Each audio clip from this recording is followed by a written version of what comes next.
The Lord of the Rings, The Rings of Power production designer Ramsey Avery explains how and why Moria is different from Peter Jackson's version. Premiering earlier this month on Prime Video, The Rings of Power is based on author J. R.R. Tolkien's beloved fantasy novels. Taking place thousands of years before the events of Jackson's acclaimed The Lord of the Rings trilogy, The Rings of Power chronicles the rise of evil in the Second Age of Middle-earth. Although the series features a brand new cast of actors, several familiar characters return, including Galadriel, Morfydd Clark, and Elrond, Robert Aramayo.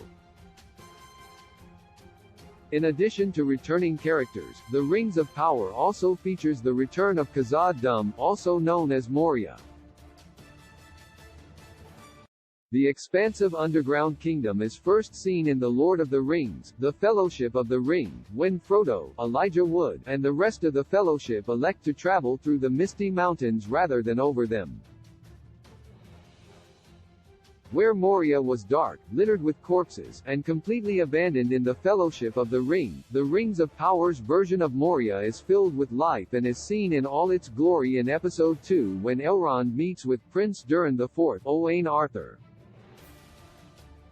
In a new interview with IndieWire, Avery explains how he approached redesigning Moria and how the iconic location is different from Jackson's version.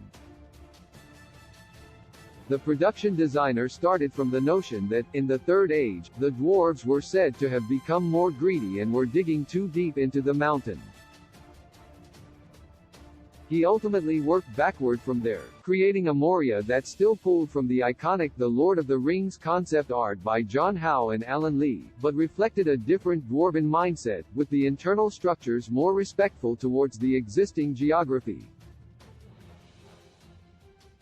Check out Avery's detailed explanation below. As with most elements of the Rings of Power, it's clear that Avery had to strike a balance between the familiar and the fresh. While Jackson's trilogy is beloved among fans, and it established the visual language of the world of Middle-earth, the Rings of Power's setting means it can't just look the same. As was shown off in Episode 2, Moria is thriving during the Second Age, with the kingdom managing to look both like an impressive work of stone masonry and a natural extension of existing rock formations.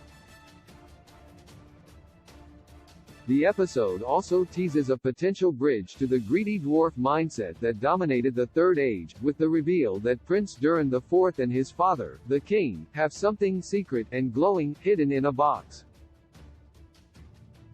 It remains to be seen how much the Rings of Power will explore the downfall of Moria, but the show is certainly setting up a mysterious storyline involving the dwarves. After all, as was shown in one of the earliest trailers for The Lord of the Rings, The Rings of Power, a Balrog is eventually unleashed, potentially spelling the beginning of the end for Moria.